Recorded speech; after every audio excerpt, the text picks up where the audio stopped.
Friends, welcome back to my channel. If you're new viewer, please subscribe my channel for more videos.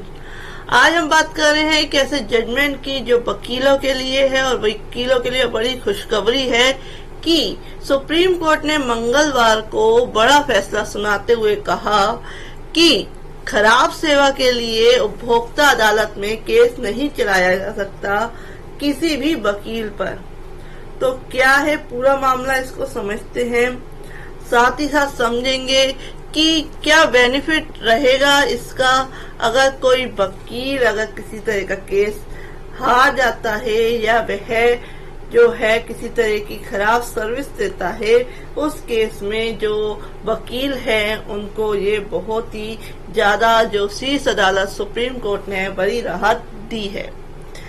तो समझते हैं पूरा मामला क्या है। तो खराब सेवा के लिए जो है वकीलों पर केस नहीं चलाया जा सकता है उपभोक्ता अदालत में, जैसे कहा है सुप्रीम कोर्ट ने। और कहा है कि सुप्रीम कोर्ट ने एक अहम फैसले में कहा कि वकील उपभोक्ता संरक्षण अधिनियम के दायरे में नहीं आते। खराब सेवा के लिए वकीलों के खिलाफ उपभोक्ता अदालतों में मुकदमा नहीं चलाया जा सकता है।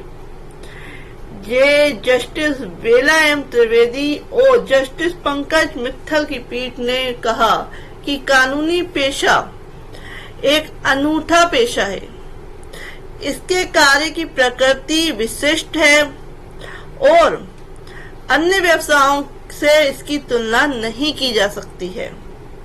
ये जो है वकालत का जो पेशा है वह नॉर्मल पेशा नहीं है, यह इसकी तुलना अन्य व्यवसायों से नहीं की जा सकती है।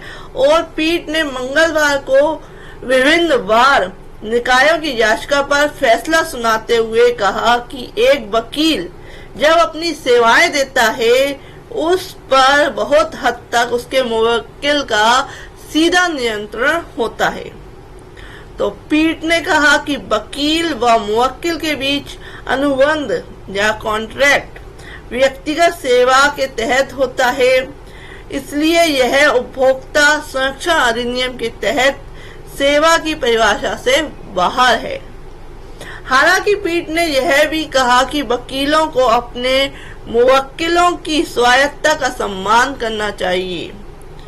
जो वकील जो है उनको क्या है, जो आपके क्लाइंट है उनकी जो है उनके बारे में ध्यान रखना चाहिए, उनके केसों को अच्छी तरह से लड़ना चाहिए।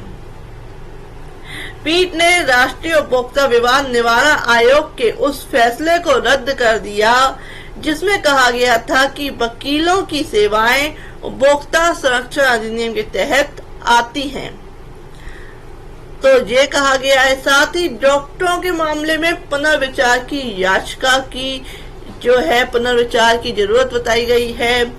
शीर्ष अदालत ने इंडियन मेडिकल एसोसिएशन बनाम बीपी सांत्वना 1995 के मामले में पिछले फैसले पर भी विचार किया, जिसमें कहा गया था कि जो डॉक्टर और चिकित्सक पेशेवरों की ओर से प्रदान की जाने वाली जो भुगतान सेवाएं हैं उपभोक्ता संरक्षण अधिनियम के दायरे में आएंगी। अदालत ने कहा है कि इस फैसले पर दोबारा विचार किया जाना चाहिए।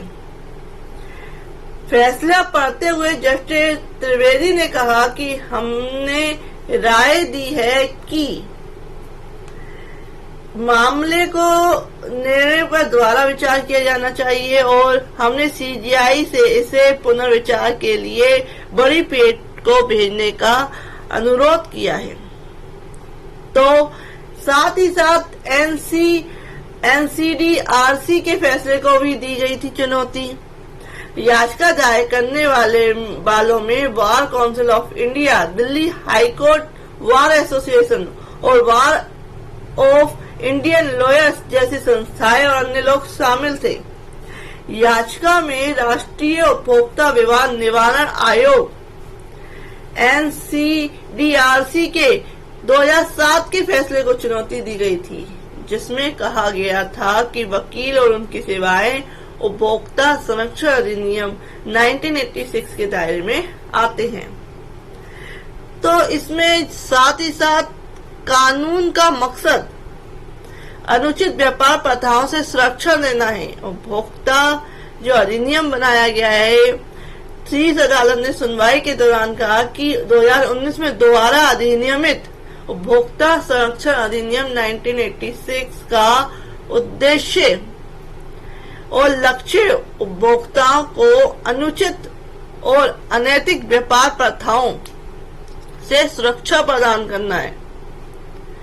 विधायिका का इरादा कभी भी उक्त अधिनियम के दायरे में पेशेवरों की ओर से प्रदान की जाने वाली सेवाओं और व्यवसायों को शामिल करने का नहीं था। तो ये बहुत अच्छी राहत मिली है वकीलों को, क्योंकि जहां एक वकील केस जीतता है तो दूसरा केस हारता है। कहीं ना कहीं तो सर्विस जो है खराब होती है, क्योंकि जहां एक पक्ष ने जीतना है तो दूसरे ने हारना है। तो जो हारा है अगर उस पे केस कर दिया जाए तो ऐसे तो वकील जो है केस लड़ ही नहीं पाएंगे। तो ये बहुत ही अच्छा निर्णय सुप्रीम कोर्ट के द्वारा दिया गया और सही दिया गया है। इसमें जो वकील है उनको राहत मिली है, बड़ी राहत मिली है, और वो बेफिक्री से क्या है अपनी वकालत का पेशा कर सकते हैं, क्योंकि उन्हें जो उपभोक्ता अदालतों के जो केसेज हैं उनके ऊपर नहीं लगाए जा सकते, उनकी सेवाओं को उपभोक्ता अदालत में नहीं घसीटा जा सकता। तो ये बहुत ही बेनिफिशियल है।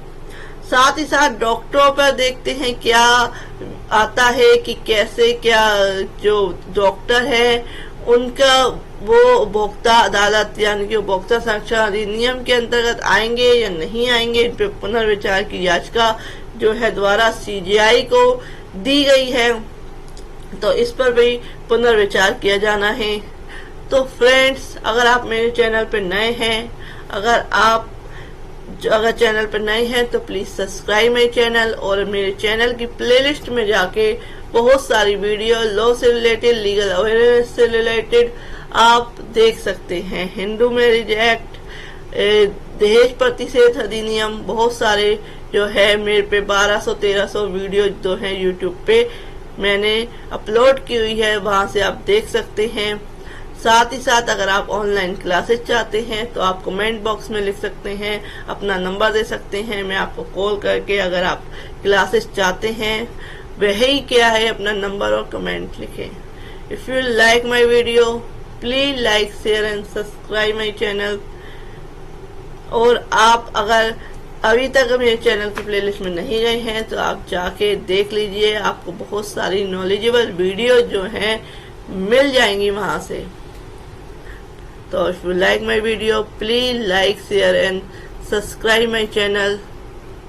जो लॉ स्टूडेंट्स हैं वह उनको लेक्चर सीरीज चाहिए होती है लॉ से रिलेटेड, CPC, CRPC जो न्यू एक्ट आए हैं उसकी वीडियोज भी आपको चैनल की प्लेलिस्ट में मिल जाएगी। तो वहां से आप जाके उन वीडियोज को भी देख सकते हैं, या वीडियो की एंड स्क्रीन पे भी क्या है जो एंड स्क्रीन आती है उस पर भी आपको प्लेलिस्ट मिल जाती है। तो फ्रेंड्स, थैंक यू।